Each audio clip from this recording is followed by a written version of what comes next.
Começa agora, Podcast Gamers e Games. Olá pessoal, começando o primeiro podcast da Gamers e Games, um podcast especial onde a gente vai falar dos 10 anos do Xbox 360, que acontece agora dia 22 de novembro. Quem me acompanha nesse podcast é Saulo. Tudo bem, Saulo? Tudo bem, Marcelo, e você? Tudo jóia. E o Thiago também. Tudo bem, pessoal? Tudo bem, Marcelo? Saulo, tudo bem? Tudo bem com vocês? Bom, é nóis. Tá do meu lado aqui, né? É que nem aqueles caras que falam boa noite, bom dia. Não, mas a gente tá cumprimentando quem tá ouvindo. Dá um Né? abraço.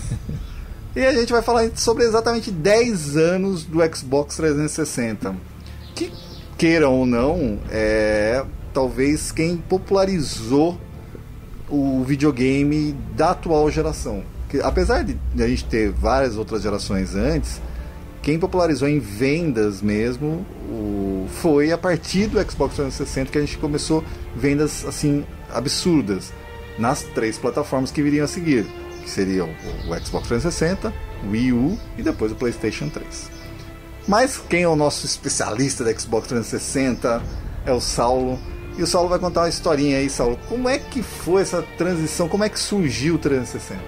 Então vamos lá. A primeira coisa que a gente pode destacar é só uma passagem breve, né? De como a Microsoft entrou, né, no mercado de games. A Microsoft era parceira da nossa velha amiga Sega no Dreamcast, lá em 98, tá? Com a saída da Sega do mercado, ela resolveu entrar de vez, lançando o Xbox em 2001, se eu não me engano, né? 2001, 2002, Xbox original. Só que assim, ele era basicamente um teste do mercado, né? Foi um videogame que vendeu aí um pouco mais de 22 milhões, 23 milhões de unidades. Ficou em segundo, terceiro lugar junto com o GameCube da Nintendo. E logo em 2005, a Microsoft já apresentou o sucessor dele, né? Que é o Xbox 360. Que foi apresentado, né, num evento feito pela Microsoft na MTV. Na data foi em maio de 2005. Foi em maio de 2005. Apresentou, né, o Xbox 360 e... 12 de maio de 2005, para ser mais exato. Certo. E só um detalhe, né? Eu diria que o 360 foi o primeiro videogame responsável pela era dos jogos HD nos consoles, né? Como ele saiu aí um ano de antecedência dos concorrentes, e o Wii, né, que era o da Nintendo, nem HD ele não tem. Então ele foi aí o primeiro a trazer os games para a era da alta definição, né? O Xbox original também tinha um ou outro jogo que rodava uma resolução mais alta, mas não era nativo, não era uma coisa assim padrão que todos os jogos teriam que rodar em alta definição. Então o 360 foi o primeiro que teve isso como regra, um hardware que aguentasse esse tipo de coisa. E na realidade a estratégia de lançamento do 360 foi hiper acertada, porque a Microsoft acabou pegando meio a Sony e a Nintendo meio de calça curta. A Sony vivia ainda na onda do PlayStation 2 e a Nintendo, a gente não tinha grandes concorrentes na época, porque o PlayStation 2 já tinha vendido tudo que tinha a vender, sei lá, 90 e poucos milhões de consoles. E a Microsoft pegou todo mundo, porque era uma nova geração. O PS2 chegou a vender 155 milhões de unidades.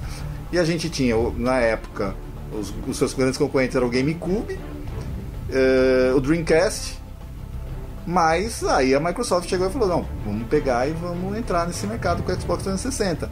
Tanto que depois a concorrência correu atrás, porque ele acabou entrando meio sozinho aí em 2005.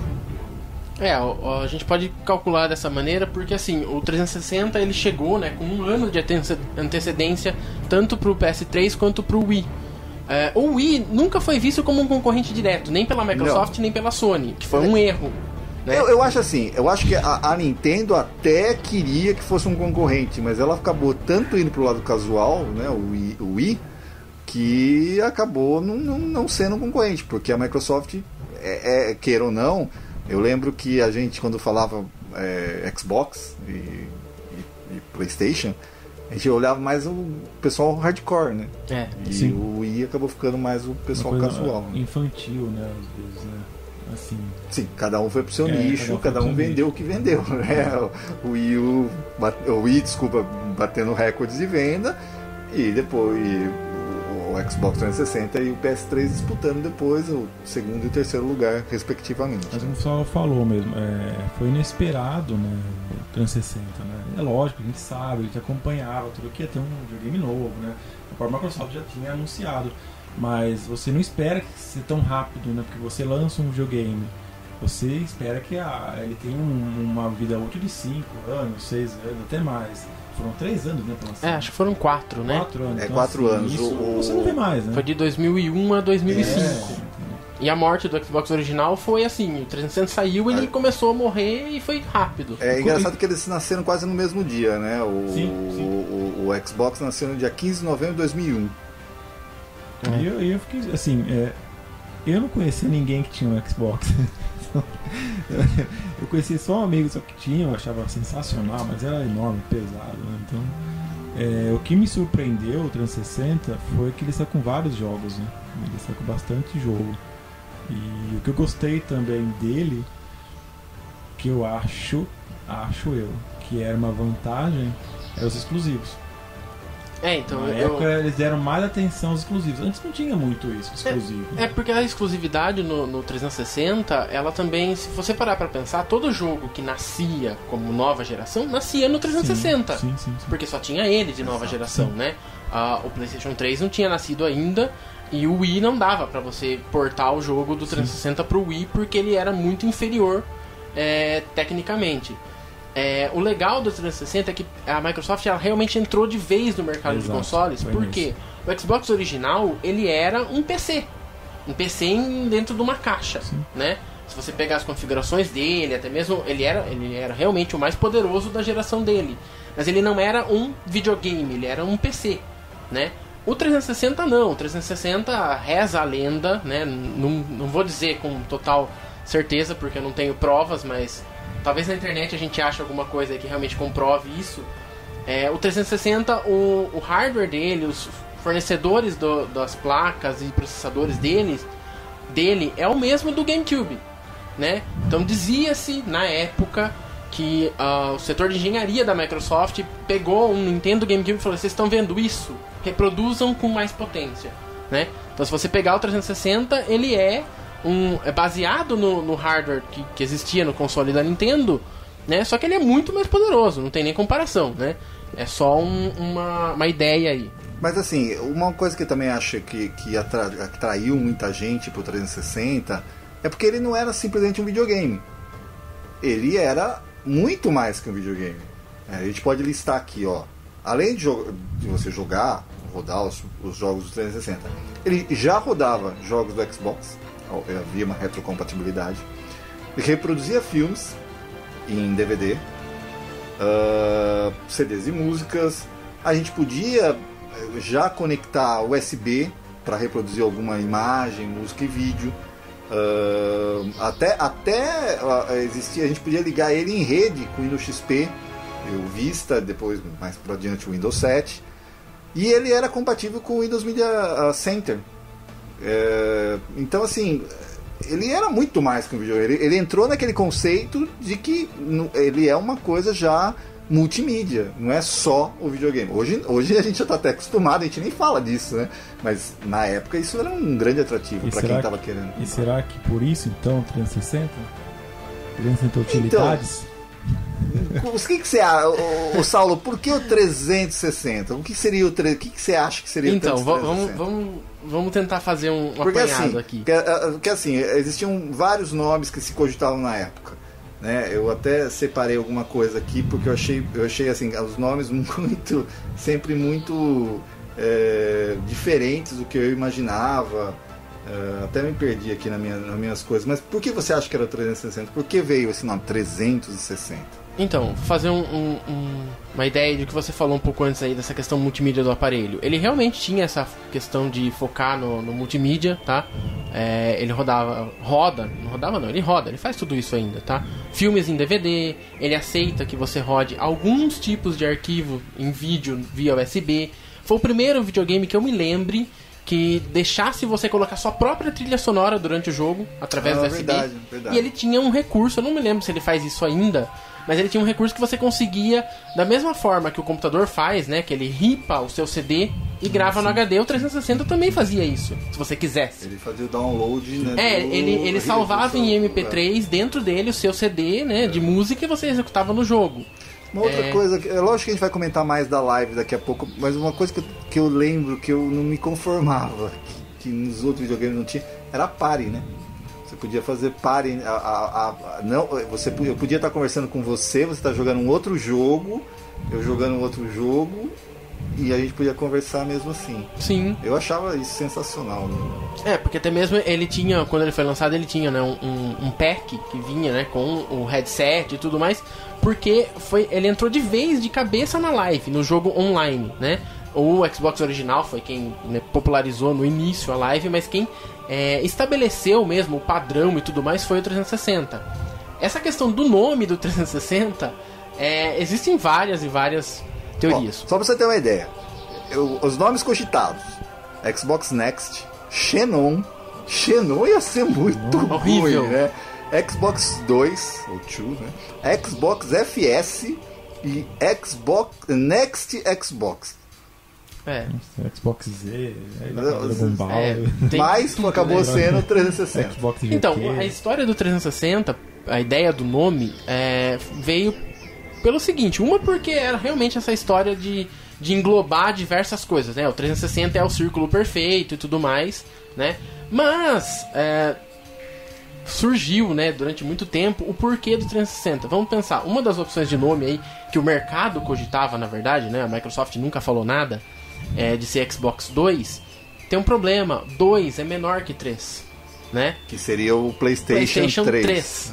Né? Então, como você vai comparar uma potência de um Xbox 2 com o PlayStation 3? Né? Então, a Microsoft foi lá e colocou Xbox 360. Nós chamamos de 360, mas lá fora é muito normal eles chamarem de 360, né? Sim. 360. Sim. Então, ele acaba ficando 3 no nome do console. Então, uma das teorias do porquê do nome dele é essa. Mas é engraçado, né? Com toda essa tecnologia pra época, né? Que até hoje, vamos convenhamos, ditou regra, né? O que o 360 trouxe na época, a gente usa até hoje. Sim. Né? Não, melhorado, algumas coisas foram tiradas, mas enfim, ele deu a ideia, mas... né? Ele deu aquele start. Mas uma coisa que eu queria entender na época, até hoje na verdade, né? As teorias, o porquê que veio com o DVD e não Blu-ray, com toda essa tecnologia que ele trouxe para a época, as inovações, até na época, antes de lançar, na nossa cabeça ia ser Blu-ray, né? Ou outro tipo de mídia, igual o GameCube foi, né? A gente imaginava que fosse, aí do nada surgiu o DVD.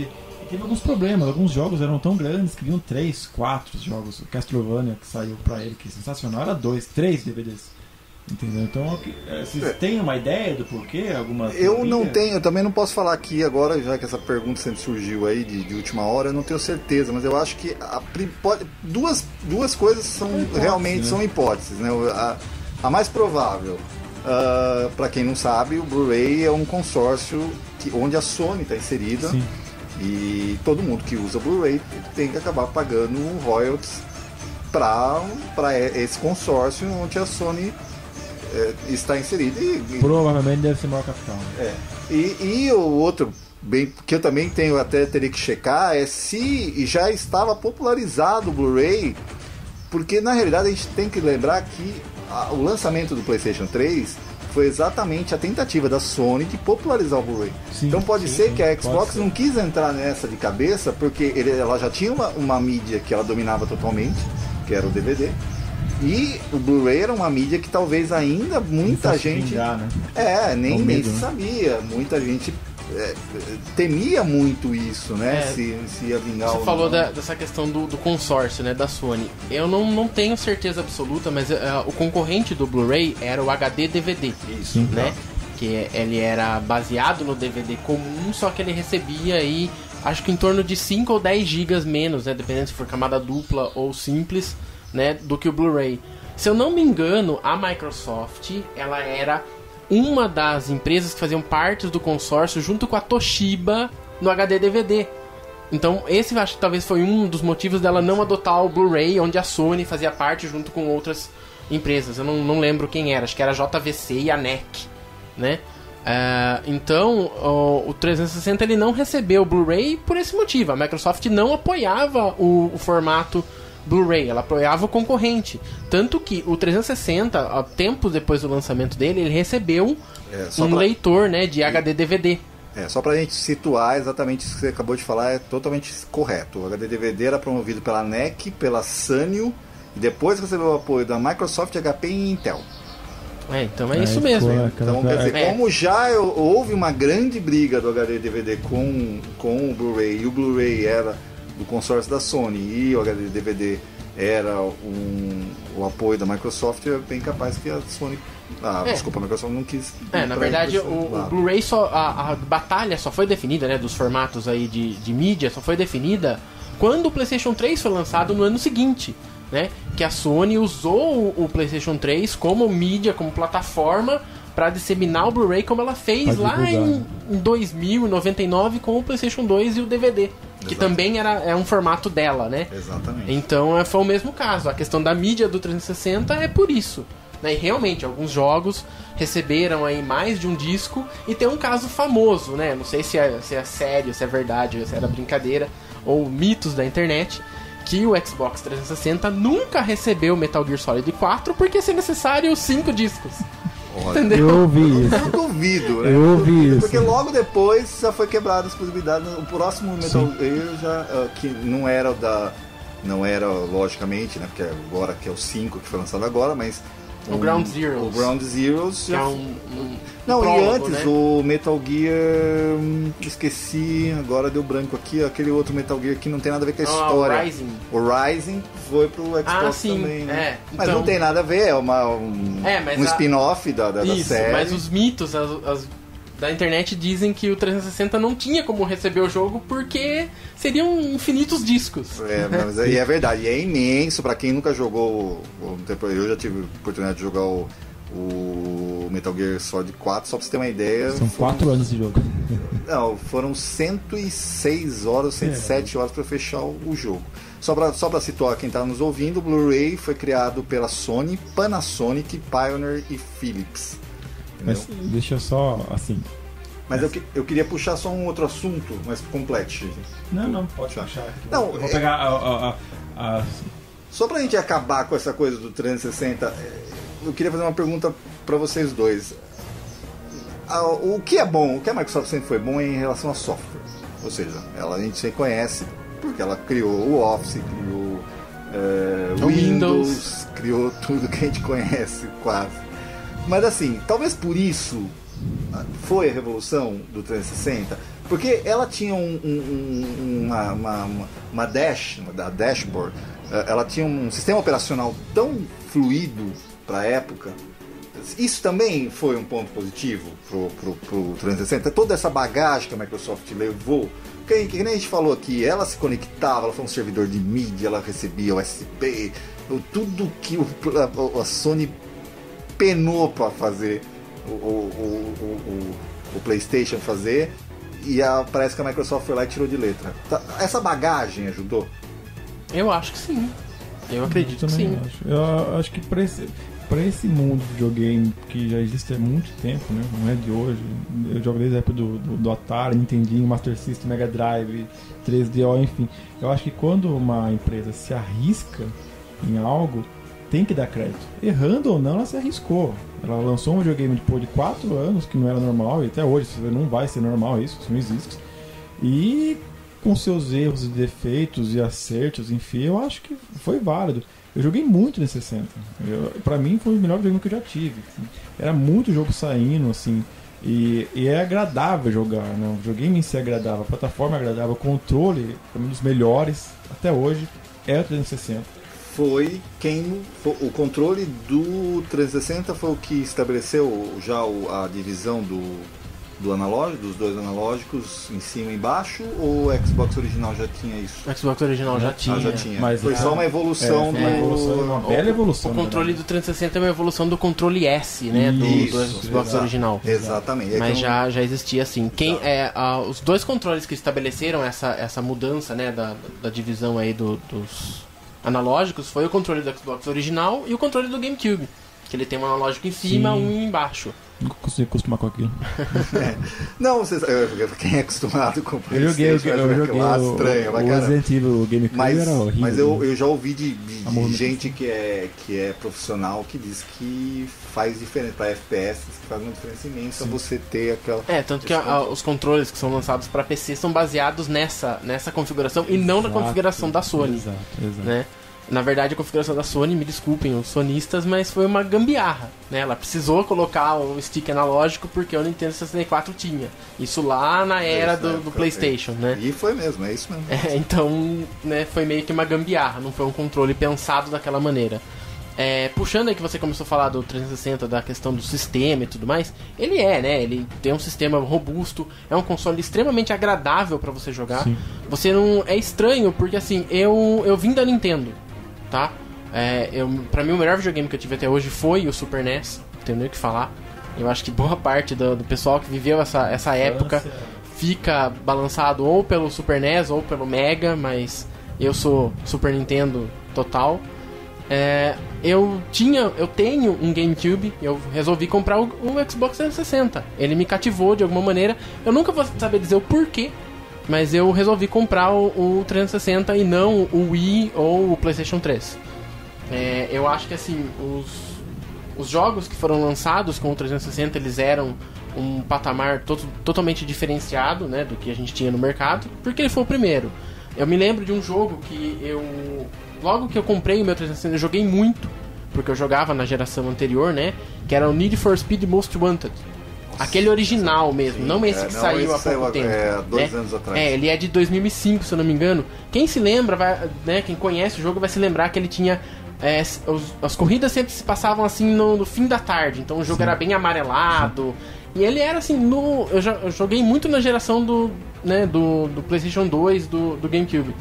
Quando eu joguei no 360, era uma coisa fantástica, porque o jogo era lindo, assim, pra época, né?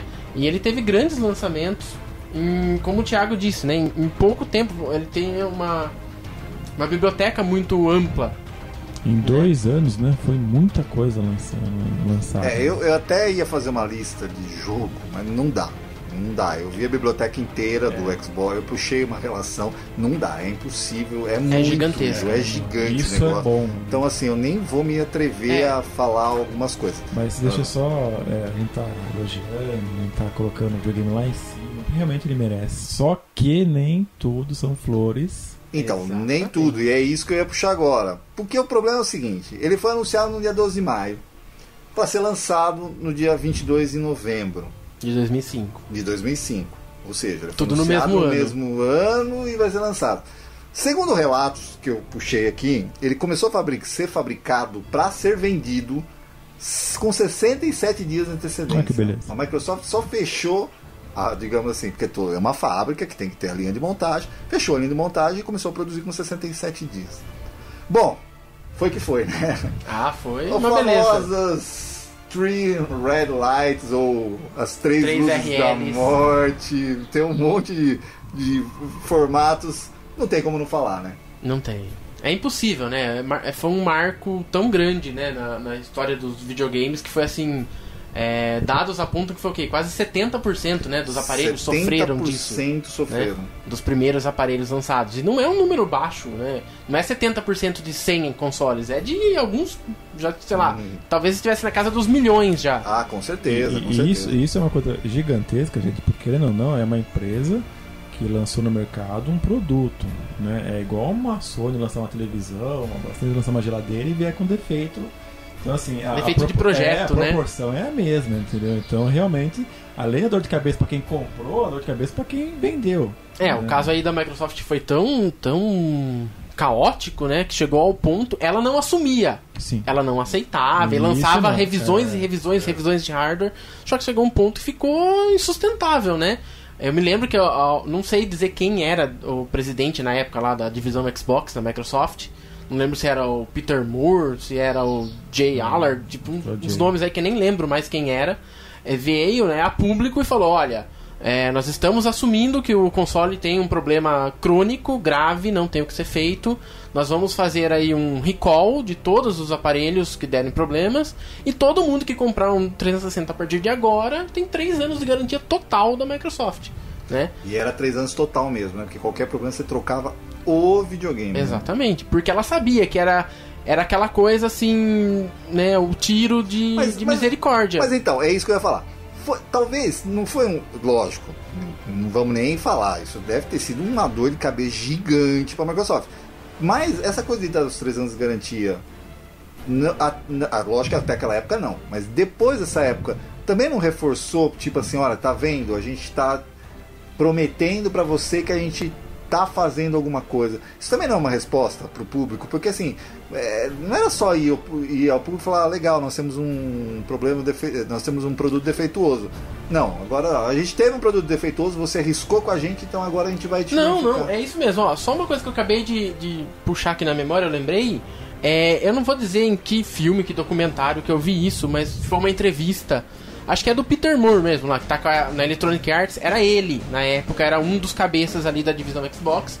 E acho que foi uma entrevista que eu vi dele há pouco tempo atrás. Ele disse que chegou pro Steve Ballmer, né, que era o diretor da Microsoft, né, o braço direito do Bill Gates, que já não era mais o diretor. E ele falou, faça, isso vai nos custar uma fortuna, mas faça, você tem que fazer. Eu não posso deixar o nome da empresa ficar queimado, né? E ela realmente assumiu que, olha, eu tenho um problema, mas eu vou te dar toda a cobertura, continua com a gente, né? Não vai pra outro lugar porque eu vou garantir. Só pra posicionar quem não teve, a Three Red Lights era um superaquecimento que eu sofria. E qual era o problema? Como não tinha, você superaquecia o seu videogame, ele afetava a sua placa-mãe.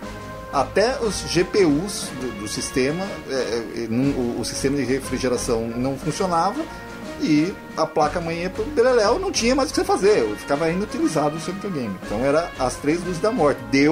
Não tinha o que fazer, não tinha diz que o grande problema era a questão de uma solda, né? Que ela derretia por superaquecimento e estragava a placa-mãe, a GPU e por aí vai. E é bom lembrar que isso aconteceu com o PlayStation 3 também, tá? Não é uma coisa que só aconteceu com a Xbox, não. Depois o PlayStation 3 teve um problema semelhante também por causa de uma maldita solda. Porque aquela coisa de você ser... porque a solda teve que mudar, né? Porque não podia mais fabricar um tipo de solda, porque... Teve que usar outra. Porque era ecologicamente correto. Só que esse ecologicamente correto deu problema e demorou para se resolver. E, Thiago, perguntar, o seu era Jaspion? Não era Jaspion. A placa. Porque só... Todo mundo ficou conhecido isso, né? Viu? Que Xbox você comprou? Não, o meu é placa Jaspion. Porque o Jaspion era a falava que ela ficou Xbox... conhecida como Jaspion, mas ela chamava Jasper, né? Coitada tinha da um Xbox, o cara perguntava qual jogo, mas é a placa Jasper?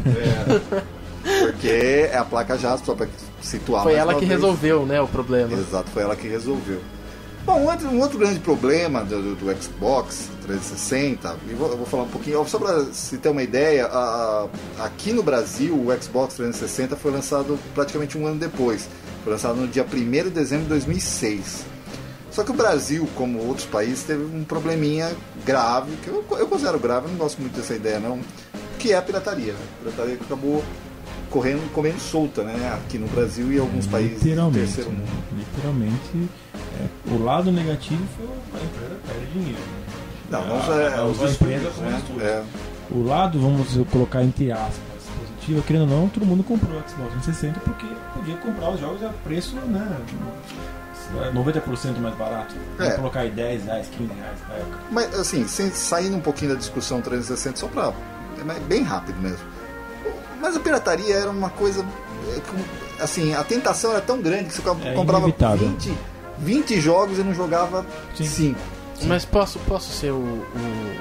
Assim, aos poucos as pessoas vão me conhecendo. Assim, eu sou naturalmente um pouco assim, politicamente correto, tá?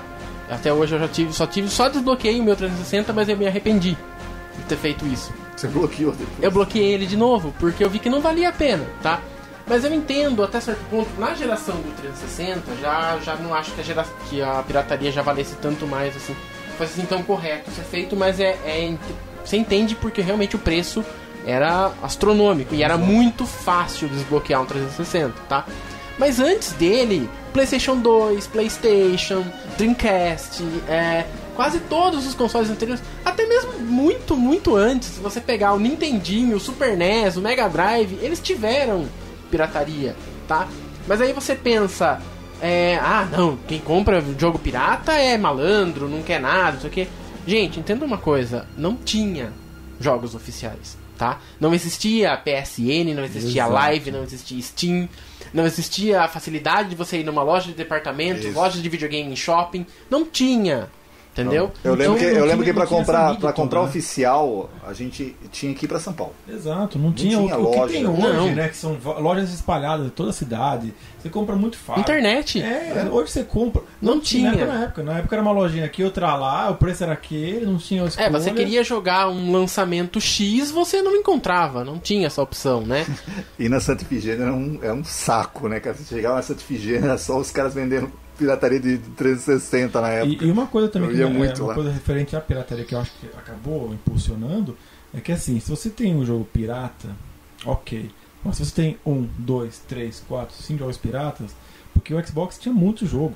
Era muito jogo. Então assim, não conheço ninguém que não tenha pelo menos 30 jogos em casa, né? Porque era jogo pra dedéu, cara. Lançava muito jogo no Xbox. Então você comprava um, já queria comprar outro, porque você tinha que ver como é que era e era barato, então... Mas você não terminava. Você não terminava. Isso é literalmente, por isso que eu falo, você não terminava. Muitas vezes não dava pra terminar. Você não conseguia, você não dava conta. Fora que você comprava o jogo, você levava na sua casa, não funcionava, você tem que trocar. É por isso que eu falo, pirataria, eu entendo, que nem o Saulo falou, a gente entende o lado da pirataria. Eu também, mas nesse caso eu sempre fui também muito tranquilo. Não, a pirataria, eu até entendo quando a pessoa fala em termos financeiros, mas quando ela começa a falar só em termos de levar vantagem, aí eu já não consigo entender mais. Eu acho que assim... O mercado do game necessita que as vendas, que se venda. Porque quando você compra um jogo oficial, você está ajudando aquele estúdio que fez o jogo, você está ajudando o seu próprio videogame. Depois, quando não sai mais nada, aí o pessoal reclama. E principalmente uma coisa que acho que com os jogos originais trouxe isso, que não foi uma conquista, os jogos dublados. Não, porque se vende. Dublado, mas legendado. Mas aí a gente pode voltar para os jogos do 360, né? Então, é exatamente que com o lançamento oficial no Brasil, era a primeira vez que realmente a fabricante daquele console estava representando no Brasil. Sim. Porque assim, a gente que já tem mais idade aqui, eu, o Thiago e o Marcelo, a gente chegou a acompanhar a geração Tectoy, né? Geração Tectoy, geração Playtronic, né? Que eram representantes da Nintendo. Mas eles eram representantes, não era a fabricante do console. Era a primeira vez na história que a fabricante de um videogame trazia ele oficialmente para o Brasil, né? O caso a Microsoft trazendo o 360 mesmo via importação. Chegando nisso, eu me lembro da questão do lançamento dos primeiros grandes títulos dublados. O primeiro grande título do 360 que eu me lembro que foi dublado é Halo 3. Que legal. Ele foi totalmente dublado pro português do Brasil, porque a Sony chegou a trazer alguns jogos dublados em português, mas era português de Portugal. Isso, né? Tem vários. Então, a Microsoft não, ela dublava no português do Brasil. Né? Até mesmo teve outros lançamentos aí pro 360 que foram lançados pela Rare, né? Que a Microsoft comprou a Rare um pouco antes de lançar o 360, que foi, acho que se eu não me engano, foi Viva Pinhara, né? Viva Pinhata. Ele é todinho em português, porque era focado nas crianças. Pra mim, né? Um dos melhores jogos. Ele é pra quem nunca jogou esse jogo, ele é uma... Não posso explicar, é como se fosse uma historinha. Você tem um narrador contando o que está acontecendo no jogo, né? É bem interativo, né?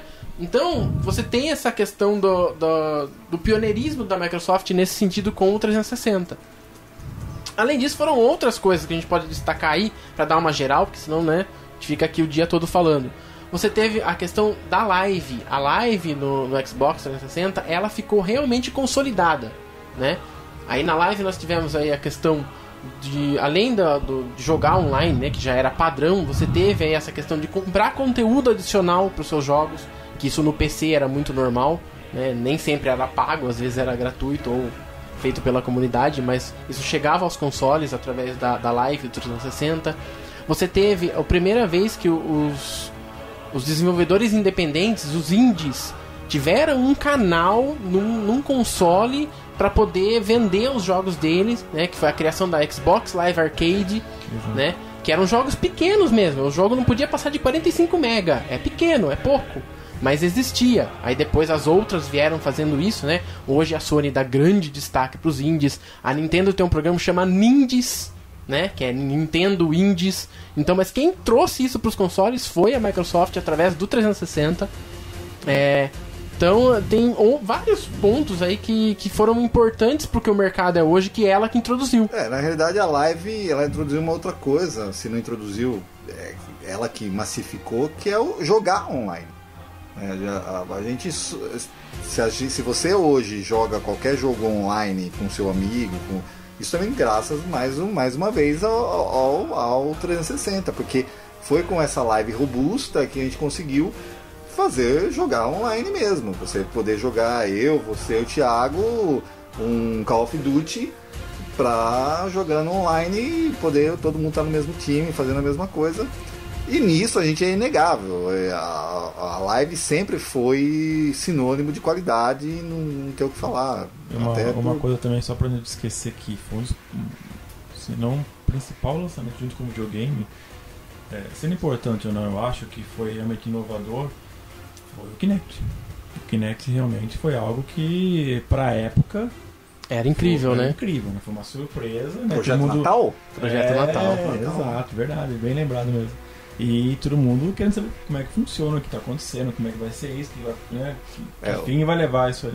O Kinect chegou no mercado dia 4 de novembro de 2010, 5 anos depois. E é engraçado que foi um brasileiro que estava no projeto. Sim. Até por isso chamava Projeto Natal. Isso. Né? Mas é lógico que isso era um projeto e depois virou o Kinect. E o Kinect, para quem não sabe, o jogo mais vendido do Xbox 360 até hoje é o Kinect Adventure.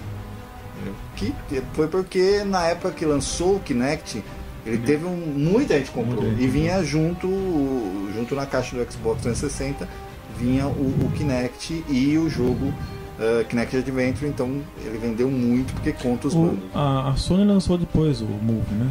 Eu acho que foi quase ao mesmo tempo, Quase ao mesmo tempo. Porque o Move é mais baseado... Era uma resposta de Sony e Microsoft pro Wii Remote, né? Da Nintendo, do Nintendo Wii. Então eu acho que eles chegaram quase ao mercado ao mesmo tempo, né? A resposta das duas empresas. Só que assim, com um atraso assim, de quase 4 anos pro lançamento do Wii, né? Mas falando de jogos, né? Que você falou aí do Kinect Adventures... A gente não pode lembrar do primeiro System Seller do 360, Gears of War. Sensacional. Foi o jogo que fez todo mundo pirar e é exclusivo, nasceu no 360. A franquia do 360. Sim, nasceu nele, né? E foi o primeiro jogo que realmente todo mundo falou, eu preciso jogar isso. É um baita jogo. Eu me lembro de relatos de alguns amigos que compraram no 360 na época, e eles compraram porque eles viram aquilo e falaram, eu preciso jogar isso, né? Então aí você tem vários jogos que nasceram no 360, vários projetos que a Microsoft investiu bastante. Uns deram certo, outros não foram tão pra frente. Você tem aí o famoso Alan Wake, né, que vira e mexe, a gente escuta falar alguma coisa dele. Vai sair o 2, hein, galera? O cara falou essa semana, hein? Vai sair o 2. Vai sair o 2, né? Sim, espera, porque é um baita jogo. Você tem o investimento que a Microsoft tentou mais uma vez entrar no mercado japonês. Exato. Não sei se vocês se lembram do lançamento de Blue Dragon, que era um jogo que o pessoal, né, parte dos produtores de Chrono, né, lá da Square, fizeram, né, tanto que o desenho do Blue Dragon é do Akira Toriyama, criador, né, desenhista de Dragon Ball. Ela investiu muito, não deu certo, né? O jogo é legal pra caramba. O jogo é ótimo. O jogo é ótimo, mas assim, o foco dela é conseguir atacar o Japão. Não adianta, ela não consegue. Tanto que no One ela já nem tentou mais fazer isso. Exatamente, ela nem tentou. Porque no Xbox ela tentou. Ela montou uma divisão do Xbox lá. Ela criou jogos pro Japão voltados só pro público japonês. Investia nas feiras. Grandes jogos. Tentou entrar com os RPGs. Os JRPGs, né? JRPGs, né? Que eles adoram muito, que os japoneses adoram. Mas não deu certo. Não deu certo. Em contrapartida, o 360 foi casa de grandes outros lançamentos, né? Mass Effect nasceu no 360. Lost Planet da Capcom, né? Que tá esquecido, mas foi um grande jogo do 360. Jogaço. Você pega outros aí que a gente pode... Dead Space da Capcom. É Capcom? Não, tô falando besteira. Não, Lost Planet é da Capcom, acabei de falar. Dead Space é da EA também, não é? Eu acho que é junto com Mass Effect. Aqui, BioShock. Dead Space é EA. BioShock, nasceu. Então, é isso que eu ia falar. 360. BioShock, sensacional. E os jogos, assim, uma coisa que foi difícil, né, pra aceitar no começo, um pouco do sucesso do 360 foi porque, assim como aconteceu nas gerações anteriores, as concorrentes erraram. Né? A Sony errou muito no PlayStation 3 no início de vida dele. Ele era um console extremamente poderoso, sim, mas ele não era tão mais poderoso quanto um 360. E era muito difícil programar. Dificílimo de programar, caríssimo, né? O 360 foi lançado aí com, sei lá, $300, $400, não me lembro o preço de lançamento. O 599 foi o preço de entrada do PlayStation 3. E o PlayStation 3 tinha problema de produção, né? Por conta do leitor de Blu-ray dele, tinha um problema de produção do diodo e tudo mais, não tinha consoles suficientes para vender. Então, uma coisa que aconteceu, a base instalada do 360 cresceu muito rápido, ele se tornou a plataforma base para desenvolvimento dos jogos. Então, praticamente 90% dos jogos multiplataformas rodam ou rodavam melhor no 360. Existem casos sensacionais de jogos multiplataforma. Eu tô tentando me lembrar, eu acho que LA, como chama aquela? LA Stories? Não, eu não tô me lembrando agora o jogo que no PlayStation 3 não tinha grama. Que no Xbox tinha grama e no PlayStation não tinha, não renderizava, a grama não renderizava. Então ficou... E não é porque ele não fosse poderoso o suficiente, né? Na realidade é porque as pessoas, assim, trocando em miúdos, as pessoas criavam o jogo para 360 e portavam o jogo pro PS3. Entendeu? Tirando os exclusivos, era isso que acontecia. Só para dar uma fechada... Fechada não, só pra gente lembrar. Os 10 jogos mais vendidos dos 360... Halo 4, 9.1 milhões. Halo Reach, 9.6 ou 9.60 milhões de cópias. GTA 4, 10.74 milhões. Halo 3 com 11.93 milhões. Minecraft, mais de 12 milhões. Call of Duty Black Ops 2, eu disse mais de 12 milhões porque vende até hoje, tá, galera? Então, mas não temos números tão atualizados ainda. Call of Duty Black Ops 2, 13 milhões.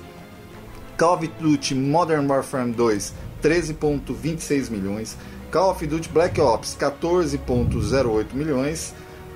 E eu considero o primeiro lugar, porque o primeiro lugar, logicamente, é o Kinect Adventure, como a gente falou, de 24 milhões. Mas a gente tem que contar com o GTA V, que o lançamento não é tão antigo, 2 anos, né? GTA V.